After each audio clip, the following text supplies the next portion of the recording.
I'm filming an update. I tried to say something, but I didn't know if you could hear me or not. Hey y'all, welcome to the start of another reading vlog. This is gonna be a 24-hour and 48 if we're lucky. Specifically, I'm partaking in 𝗖cie that series, which is hosted by Kayla Ray Reads and 𝗖cie Reading. I'll put links to them in the description down below. Definitely give them a follow. This is exactly what it sounds. You're focusing on reading series. They had two possible goals that you could do for this specific readathon. First up was to either try and get as far as possible in a single series, or try and work on series you haven't touched in a while, which is the one I am going with, because I've been trying to complete as many series as possible as we near the end of the year. I think currently my series that I have ongoing, which I'm not caught up on, is at like 10. I would love to get this down to 8, maybe 7 if I can. Probably will not be finishing all of them. It will more likely be that I am catching up on them for the time being, but that's gonna count. That counts. It is 11 o'clock on Friday night. So this started technically at 6 o'clock and it is going to span until 6 o'clock Sunday. The goal is to get 24 hours read in this weekend. We'll see how that goes. I have started out by listening to the audiobook of Troy by Stephen Fry, which is the third book in his Greek mythology retelling series, I guess you could say. I've read the first two for my last two Greek retelling 5x5, so I'll put links to those in the cards. This one, obviously with the title like Troy, you can tell it is specifically going to be focusing on the Trojan War. Already thus far, I'm remembering that I love Stephen Fry's writing style with these. I think he does a really great job of starting as early as possible to really give you the full background of the story that he is telling. Start out by meeting all of the characters who are involved in the initial conflict that happens between the different goddesses, and then how that conflict ends up affecting the humans. Eventually, it ends up all culminating in the Trojan War. Something that's really interesting with this that I guess I haven't really thought about prior is that I've read so many Trojan War retellings now, or retellings specifically around characters who are involved in the Trojan War, that a lot of this so far I actually know. I know it pretty well. Particularly, I was really interested when we were hearing about Menelaus, Clytemnestra, Helen, Agamemnon. Agamemnon's the freaking worst. It doesn't matter what story you're reading. He is always the worst. Of course, I also can't help but think about the fact that I've been to some of these places, which always makes me so happy. Anytime I'm reading Greek retellings now, when they list certain areas and I'm like, I've been there. It's awesome. It automatically sets me into the story so much more. I absolutely have to always say when I talk about this series that you must listen to the audiobooks, because Stephen Fry reads them himself and he does a phenomenal job in bringing them to life. He gives every single character a different voice, which is so impressive because there are very many. He manages to tell the story in a very encapsulating way, but at the same time, he doesn't shy away from the humor. He doesn't hide the ridiculousness in some of these stories, and that makes me so happy. Right now, I'm currently learning about Achilles and Paris, as well as Hector, which are all major warriors in the Trojan War. Probably about 3 hours in, which is a fair amount. I don't remember if I said previously I have this much time going for me. I'm counting up this time rather than counting down. I'm laying out on the couch, Josh is playing some video games, and I am also working on coloring this in. I realized I had this marker pack, which I had not broken into, so I'm doing that to try and get back into coloring because it's very relaxing. And I'm gonna continue reading, but seeing as how I'm listening to my audiobook on my phone, unfortunately, I'm probably not gonna have a ton of B-roll for right now.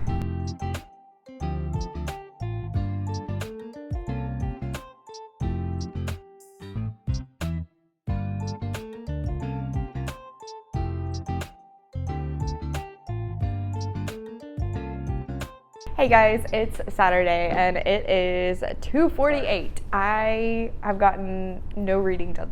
No, that's not true. I got a little bit of reading done while we were cooking breakfast this morning. So I currently have this much time going. I have about an hour and a half left of Troy, so I've nearly finished my first book. Josh has been very distracting though, so I haven't gotten nearly enough read this morning. I didn't do anything. I put on my headphones, it was being quiet that time. Distracting this morning. He made me watch some new animes. I also took an impromptu nap.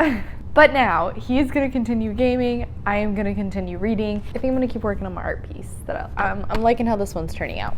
I continue to adore Stephen Fry's storytelling. It's interesting because with this one being purely just focused on the Trojan War, again, I'm just realizing I've read so many Trojan War based stories. So a lot of this is repeat information for me. That doesn't mean I'm not enjoying Stephen Fry's retelling of it. I think he always just adds in like little one-liners that are very entertaining. He's made Odysseus in particular very snide but a hilarious character. I really appreciate how he's been written. I think I'm gonna continue and try and finish this, and then I think next, to give myself a little bit of a break, I will try volume 5 of 𝗖cie by 𝗖cie his𝗁𝗁. That will catch me up on the graphic novel. I keep going back and forth about whether I want to read the actual physical novels or not, because they're YA contemporaries, and I just don't really read those anymore because I have such a hard time relating with them. Even if I do really enjoy these characters and the dynamics between all of them, I do love them. I would love to see more of them, but I think the longer format just might not work for me.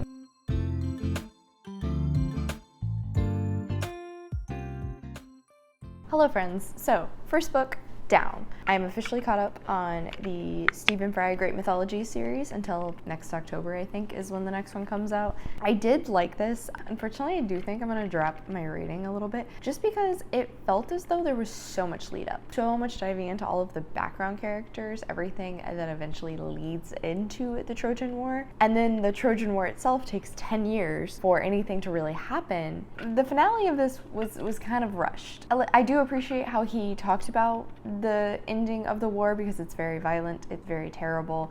These troops have basically lost some of their humanity, but again, it just felt kind of rushed at the end. However, I did appreciate the little appendices, I guess you could call it, and footnotes, I don't remember what he called them, talking about some of the struggles with trying to look into this history around the Trojan War. The interesting line that apparently is quite debated in education around these sorts of stories is what elements showcase it as mythological and what elements showcase it as based in real history. The majority of what we know about the Trojan War is from Homer's Odyssey, and yet even that, the original written story was only put down onto paper like a few hundred years after this had all happened. He also pulled out how some historical finds have been utilized to sort of corroborate the reality of the Trojan War, but then later showcased as not being real. One of which he mentioned was the Mask of Agamemnon was never actually the Mask of Agamemnon, but that's wild because I've actually seen that. We saw that in the Archaeological Museum of Athens, so that was just super cool. Anyway,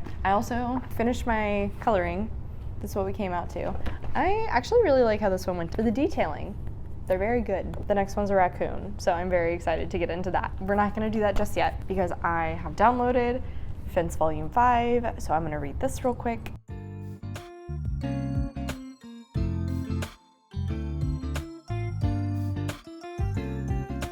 Hello. So apparently Volume 5 and Issue 5 of 𝗖cie have the same cover. So when I downloaded 𝗖cie 5 with the cover from my library, it was for Issue 5, not Volume 5. And my library does not have Volume 5, which is the one I need to read. So I reread Issue 5 for some random reason, which I mean is an entertaining issue because 𝗖cie gets his ass handed to him by Aiden, who's like a pain in the ass. That's awesome. Anyway, that kind of messed with my timing / what I needed to get. So I guess next I'll start into magic lessons.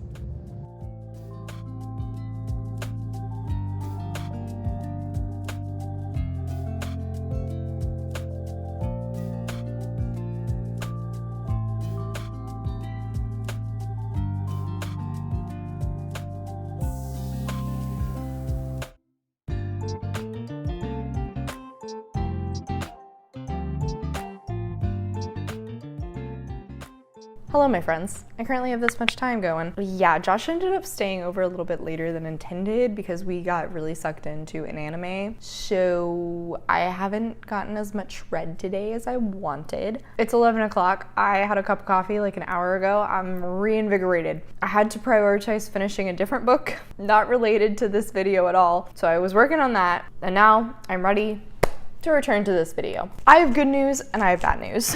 Good news is, turns out Volume 5 of 𝗖cie is available on Scribd. Awesome, so I can actually get that read. Bad news, I I'm not feeling magic lessons right now. This is a historical fantasy story, which is cool. I tend to enjoy those. I have to be in the mood for them. And unfortunately, I just don't think I'm in the mood for this right now. I want something lighter and easier than a historical fantasy, particularly one that's dealing with, you know, a lot of misogyny, because of course it's in the 1600s and witchcraft is involved, so a lot of misogyny going on in here. We have met our main character, Maria Owens, who is, I believe, first person in the Owens family line who kind of starts this curse that goes down through all of these books. And I can see right out of the get-go that Hoffman is kind of laying the groundwork for that. My God, do you have to keep reinforcing like, oh, this is what love is. Oh, this is what love is, and it's not healthy. That's why Maria has a skewed version of it. I mean, I'm not that far in, man, and you're already just hitting me over the head with that. Also, I downloaded the audiobook so I could try and work through this both physically and audibly. I am not a fan of the audiobook in this. The narrator, she's fine. She just does not fit with the setting of the story. Her tone does not match at all with the dialogue. So I'm having a hard time getting settled into the story, and then even with what the story is talking about, I'm just not really engaged right now. This is a shame because I was really hoping I could finish out the series, but does not look like it's gonna happen right now, honestly. If it continues to go how it's going right now, I think instead I might pick up the next Murderbot book, which apparently is, I am on the actual book. Exhausted the novellas for the time being. There's a full-length novel, and then I think it goes back to being novellas. I have the full-length book and then one more novella, and I will be caught up on that series, at least for a few months again. That's it for now. I am going to continue listening to an audiobook while I try and get some editing done to keep myself awake. I have taken 2 impromptu naps today. I've just been very sleepy, which is why I drink a cup of coffee. So I am a little bit amped up, but at the same time I can tell my body is wanting me to relax and go to sleep. So I'm trying to push against that. I want to try and stay up as late as I can until I'm like actively passing out to get as much read as possible so I can get as close to 24 hours as I can.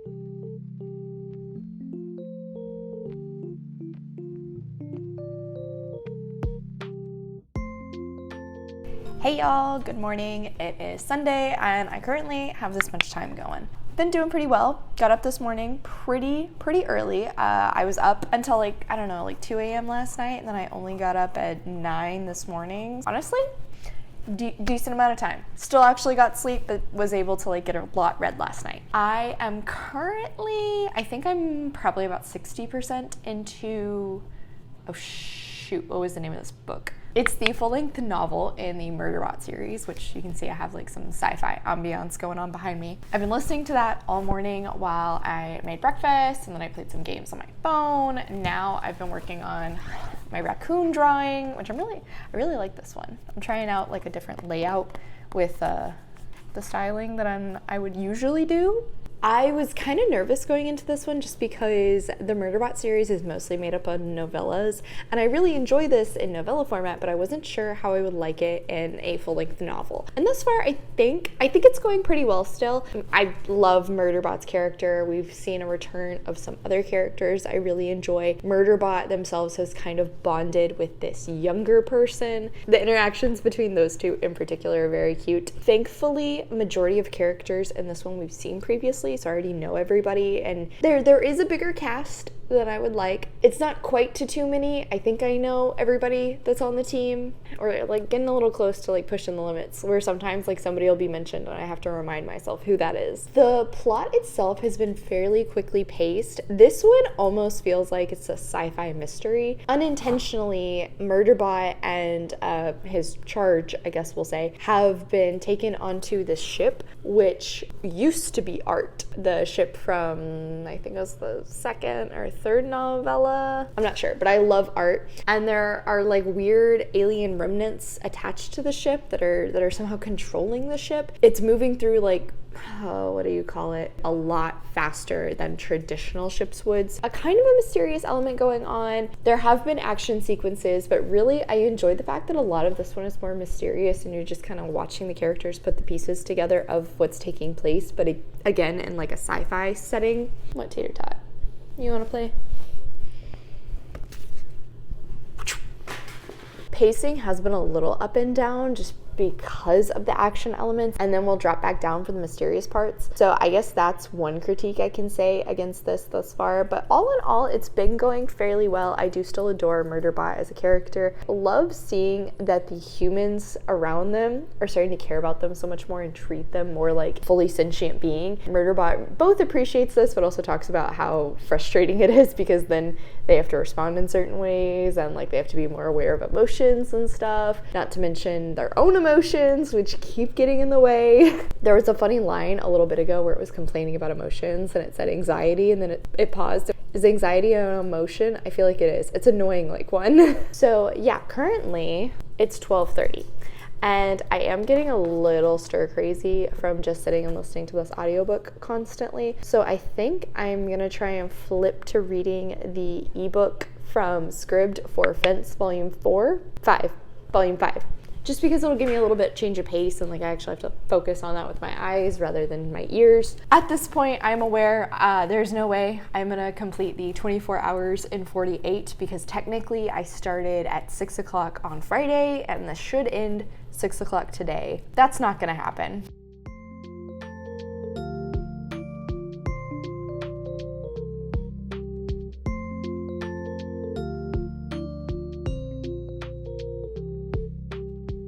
Hello, just wanted to give a quick update because I have hit this much time. So perfectly at the halfway point. Well, not perfectly, but like I'm at the halfway point. And I just finished Fence Volume 5. Oh my god, I forgot how adorable this team is. They're just so cute. Aiden's obnoxious, but in like the most hilarious way. Nicholas is adorable, talks way too big a game for how good he is at fencing. Like he's good, but he's not that good. I appreciate that his and Seiji's friendship is starting to blossom, and now they're kind of hitting the point where like they're still picking at each other, but it's lighthearted. They're not being mean about it. We also saw a little bit more of Seiji's previous relationship to Jesse, Nicholas's unknown half-brother. Also Bobby.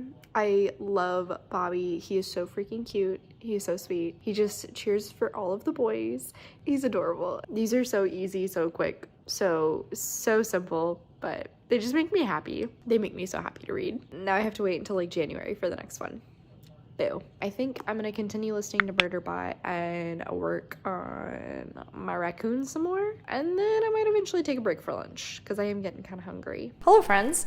First off, changing into my glasses because oh my god, my contacts were driving me crazy. I don't know why, like my eyes have been so dry the last few days. I currently have this much time. I finished out Network Effect, which was the Murderbot book, and I also just got my HelloFresh packet in, so I'm gonna be packing this while I'm talking with y'all. I'm not sponsored or anything. I just had a really good coupon code for it, and Josh is gonna be staying with me for this week. So even though majority of the time I actually really enjoy doing my own meal prepping and stuff, I thought this might be kind of interesting to try. So we got the vegan curried roasted chickpea bowls. Neither of us are vegan. We just both happen to like a lot of vegetarian and vegan foods. Vegan Cajun spice mushroom cavatappi. I'm very excited for this one. This one sounds delicious. And then creamy dill pork fillet, which that one looks really good. Anyway, so yeah, like I said, I finished out Network Effect and I really enjoyed it. Oh, funky. It like puts it all in a single bag. I did not realize that. I thought I was gonna have to like sit here and unpack everything. I love Murderbot's personality. I've come to care about them so much. I love seeing how much they've developed as a character. I love the relationships they've cultivated so far. I love seeing how their relationships with all of these people have changed.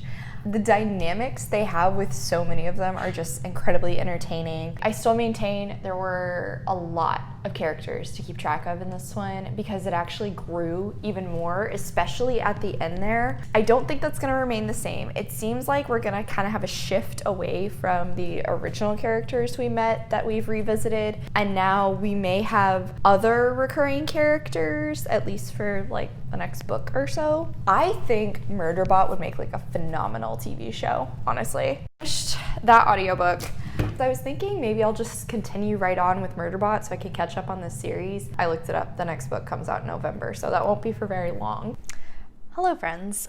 So I currently have this much time left and I just officially caught up on the Murderbot series. It's just so cute. This last one was almost like a procedural style because Murderbot has become specializing in security. Have him investigating into this mysterious death that could possibly affect the person he's protecting. So he gets wrapped up to it. I really liked this. I liked how we saw some more exploration of the universe itself that Wells has created and like the differences between some of the different worlds. We also see some more bot constructs, I guess I could say. It seems like more and more she's starting to kind of showcase the differing ways that the bots can communicate, where it's not traditional standard speaking, but it still allows them to talk to each other, code or in broken English, utilizing terminology that is based around whatever they're programmed to do. And I do think that's pretty cool as far as like writing style goes. This did not do what I thought it was going to off of my last update, what I was predicting from it, but I'm not complaining about that. So we had some other characters we'd already seen previously, and we saw some more of them, and I did enjoy that. But we also had a new person and kind of got to see how being a sec unit is affecting Murderbot's way of life now that they're trying to be a bit more normal, even though they don't have the government module to control them and technically are their own individual now. They still have to deal with some prejudices and people's own biases. It's cool. I really like how Wells has just written this character on the whole. I really adore Murderbot. It's 9:30 on Sunday and I'm pretty tired. Josh is over, so I think we are just gonna relax for the rest of the night and probably continue watching Miko-chan. I will definitely be rolling this over into tomorrow. I did not succeed in doing 24 hours and 48, but I'm still determined to do like the full 24-hour period. Starting tomorrow morning, I am gonna pick up Some Shall Break by Ellie Marney, which is the sequel to None Shall Sleep. Very historical thriller, really reminiscent to Criminal Minds, as well as Silence of the Lambs. I really enjoyed that one when I read it last year, and this continues off of it. I think one of the main characters who had been working with the FBI in the first one is no longer doing so. The stuff she did whilst working with the FBI might be continuing to haunt her. I think that's what's happening here. I'm not really sure. And if I'm feeling up to it, I might try and work a little bit further into magic lessons, but I don't know. I don't know if that's gonna happen.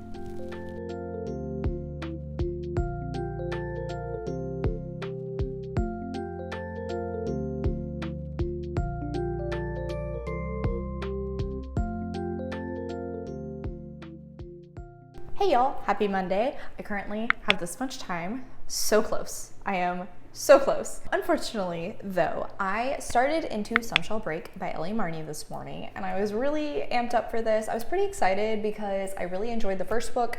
Very Criminal Minds meets Silence of the Lambs, but make it YA, and I was all over that. I thought that was very well done. I think the atmosphere in that one was pretty good, especially since it's set in the 1980s, but in this one, I honestly was constantly forgetting that. It wasn't enforced very well, except for the occasional pop culture drop. And that's something I was bummed about in particular, because I thought having this set in the 80s with the Silence of the Lambs vibes, pretty cool way to do it. Secondly, okay, it's a YA murder mystery.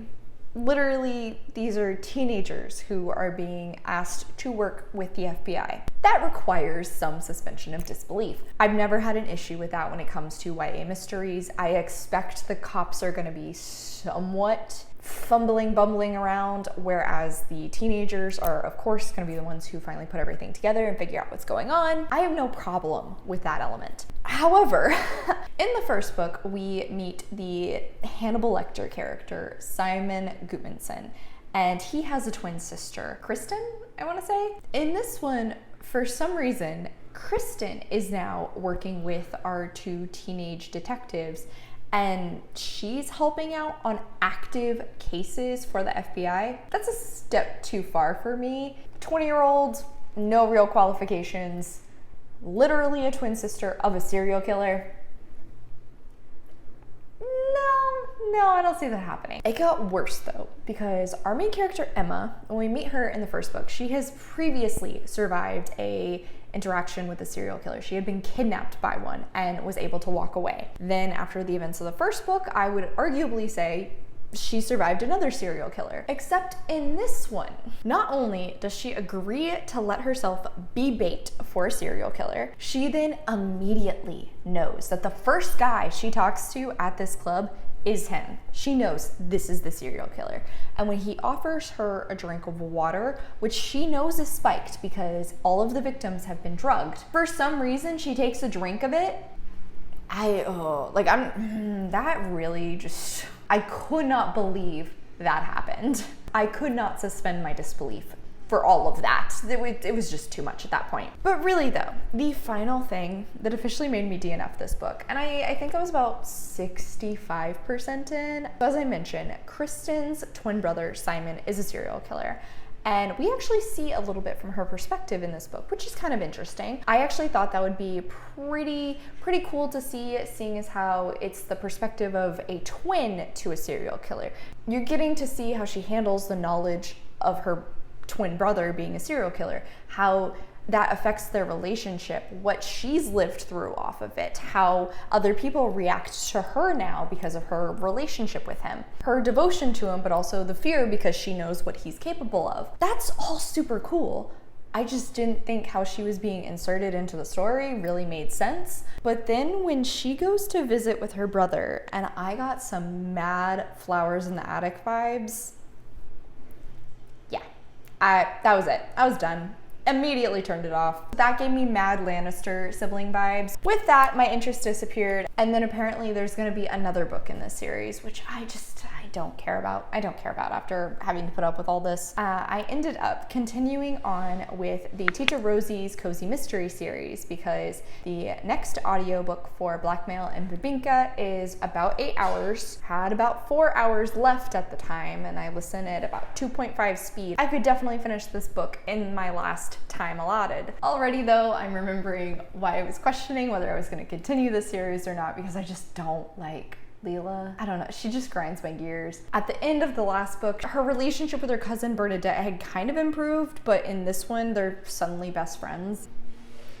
When did that happen? Apparently, her cousin, who nobody in the family had really interacted with for the last 10 years, has moved back to town, and he's running some sort of a Filipino-based wine company, but he is being blackmailed through his mother, which is Tita Rosie. So, of course, Leela gets dragged in and is trying to help. Already, somebody has died now, so I guess the blackmailer is pretty serious. But also, that death was handled in like such a comedic way, so it was really weird. It's such a hard time with the tone in this story.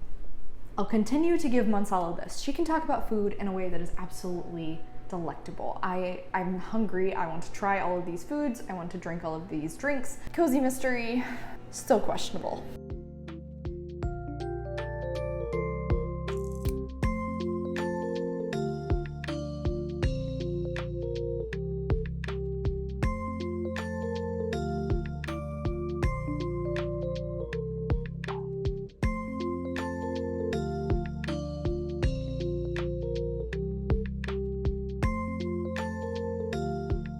Hello gorgeous people, it's Wednesday. I did officially finish out this video yesterday, but I just didn't have time to film an update. I finished 2 more books. Round of applause, everybody. I finished out with this much time technically. First up, I finished listening to the audiobook of Blackmail and Bebinka by Mia P. Manansala. This is a book I read. Don't really feel strongly about the series at all. It's just very middle of the road. By this point, I feel like majority of the characters are really flat. The mystery was fine, but pretty predictable in my opinion. I think the last one had more of a twist with it. I do appreciate all of the food. I really enjoy seeing the different cultures. There's so much diversity thrown into the story that the author does a really great job of utilizing.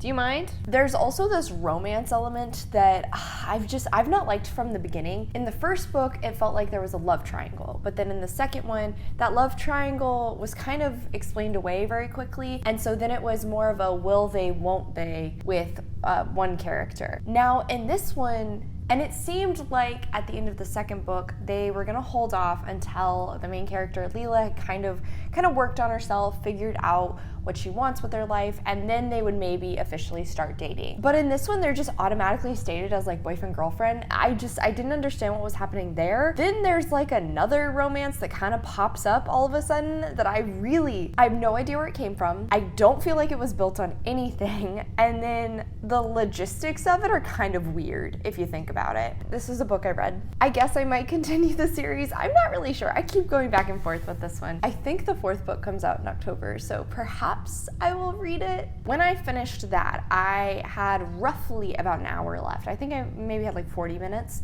So I figure perfect thing to squeeze in right here.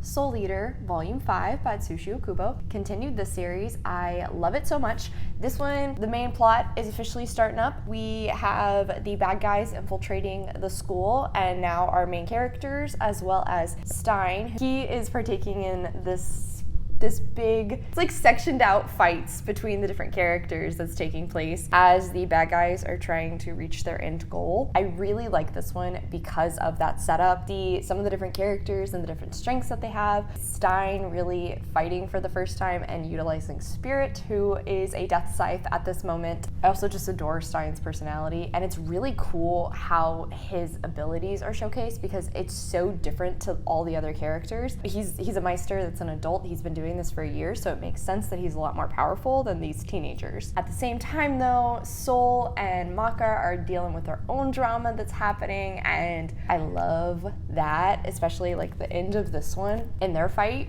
It's so good. It's so good. I love that. Then Kid is just freaking hilarious because he's literally the most powerful teenager there, and he's just zooming past all of the fights, trying to beat them to the final goal. I love it. It's hilarious. This was an incredibly successful readathon for me. It did take me a few days, but I got through this a lot faster timer method than I did the last time I tried it. So technically, I read 6 books. I DNF'd 1. Basically boils down to I had a super productive weekend, which is fantastic. I got so many books off my TBR. I caught up on so many series. I caught up on 4 series to completion. I DNF'd 1 series, and then I continued in another series. That is awesome. All right, y'all, so that does it for today. Thank you so much for coming to my channel. I really appreciate it. Make sure to hit like and subscribe down below. I have all my socials, as well as a few ways you can support me, linked in the description. I come out with videos on Monday and Friday, but until then, I hope you continue to have a terrific day. Love you, bye!